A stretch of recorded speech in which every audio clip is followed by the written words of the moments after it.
Ladies and gentlemen, welcome to the most electrifying debate of the century. Tonight we have Bassem Youssef and Douglas Murray ready to square off on the ongoing Gaza conflict. Well, Bassem, you got what you wanted? Douglas is right here. What's the one thing you've been dying to tell him? The moment of truth. Douglas, my friend, you have a face for radio and a voice for silent movies. Oh, the wit, I'm hurt, Bassem, truly. Well, if I had $1 for every time someone said I hurt their feelings, I'd be as rich as the oil baron. Douglas, any witty comeback? Oh, Bassem, I may have a face for radio, but at least I'm not auditioning for the next circus act. Nice one, Dougie boy. Well, Piers, on a serious note, truly, I figured I could use this opportunity to educate Mr. Murray on the complexities of the situation and perhaps inject a bit of humor into his grim face. Humor, because nothing says funny like a war zone. Well, I thought we could all use a laugh, Douglas. It's not like we can solve the Gaza crisis in this half-hour debate, can we? All right, let's dive into the deep end, shall we? Bassem, your thoughts on the root cause of the conflict? Piers, it's like dealing with children in a sandbox. You have two kids fighting over the same toy, and in this case, the toy is a piece of land. How original. The Middle East explained through nursery rhymes. Very insightful, Bassem. Well, Douglas, I thought you might appreciate a simple analogy given your fondness for black and white perspectives. Douglas, your response? Bassem, your analogies might be amusing, but they oversimplify a complex issue. It's not just about a sandbox. It's about historical grievances, political ambitions, and, dare I say it, religion, common ground in the Middle East. The classic "it's complicated" relationship status of geopolitics. How profound. All right, gentlemen, let's focus. Can we find common ground here? That's like finding a polar bear in the Sahara. True, but wouldn't it be nice if we could at least agree on the fact that war isn't the solution? The voice of reason emerges. Thank you, Bassem. I'll make a note of that in my next column. Well, it seems we've uncovered some common ground after all. A shared appreciation for humor, even in the face of conflict. Oh, shut up, Piers. Now, you listen to me here, Bassem. It's easy to hide behind humor and analogies, but let's call a spade a spade. Your constant criticism of Israel makes you nothing more than an anti-Semite. The classic card played, the anti-Semitism card. Douglas, my friend, if disagreeing with the policies of the Israeli government makes me anti-Semitic, then criticizing the UK government makes you anti-British, doesn't it? That's not the same, and you know it. Isn't it? Criticizing a government's actions doesn't equate to hating an entire people.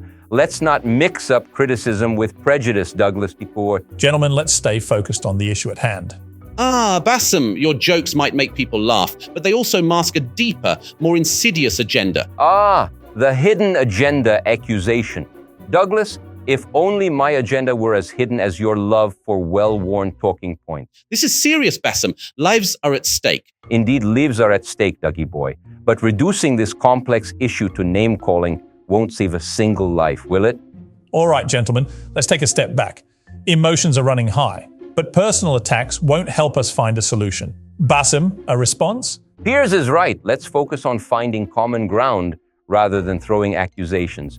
We may not agree on everything, but surely we can agree that peace is preferable to conflict. Thank you, Bassem and Douglas. But guys, let's try to steer this debate towards constructive dialogue. Come on. Well, Douglas, since we're in the business of throwing accusations around, I must confess, I heard you have a secret life as a stand-up comedian. Is that where you get your material? Oh, absolutely. My sets are all about the lighter side of geopolitical conflicts. Good to know you found a creative outlet for all that pent-up frustration. All right, let's steer this ship back on course. Before we wrap up, I want both of you to condemn Hamas. Can we agree on that? Condemning Hamas? Piers? I condemn them with the same enthusiasm I reserve for my morning coffee, strong and without any sugar. Douglas, your turn. Condemning Hamas is as easy as condemning a rainy day in London. I mean, who enjoys rockets falling from the sky? Well, there you have it, folks. A condemnation as refreshing as London rain. Thank you, Bassem Youssef and Douglas Murray, for keeping it light even in the midst of serious discussions. We'll be back after this short break. Gentlemen, we've had our fair share of condemnation, but let's not forget to spread the love evenly. Can we take a moment to condemn Israel too? Condemn Israel? Bassem, This is not a comedy club. We're discussing a serious matter. Oh, come on, Dougie boy. Just a quick I condemn Israel for the road. It's like the dessert of international relations. A little bitter, but you know you want it. Now, Bassem, let's not play games. This is a sensitive topic and we need to maintain a serious tone. Of course, Piers, but a little condemnation never hurt anyone, did it? All right, fine. Douglas, your thoughts? I condemn Mondays. How's that for a condemnation? Very creative, Douglas. Piers, your turn. Well, in the spirit of things, I condemn bad hair days. They're just unacceptable. I knew it. Can't do it, can you? Well, fair enough, gentlemen. Let's end it here before we start condemning the weather. Thank you, Piers Morgan and Douglas Murray, for keeping it lively. And to our audience, stay tuned for more condemnations in the future. Good night. Bassem, hold on a minute. This is my show. I decide when it ends. Piers, you're always in control, except for the times when I decide to take the reins. It's like riding a comedy roller coaster. Oh, wonderful. Maybe next time I'll let you host the whole thing. Now, that's an offer I can't refuse. Well, Bassem, since you're so eager to end my show, here's an idea for our next meeting. I'll have my wife make us some olive tea straight from the orchards of Palestine. Ah, the taste of peace brewed in the kitchens of diplomacy. I like that. Speaking of olive trees, Piers, you might want to check. A lot of them have been bombed in the recent conflicts as the trees tried to terrorize civilians. See, Piers, even the olive trees are casualties of this debate. Well, on that note, I'd like to thank Bassem Youssef and Douglas Murray for joining us tonight. Clearly, the olive trees have become the unexpected heroes of this discussion.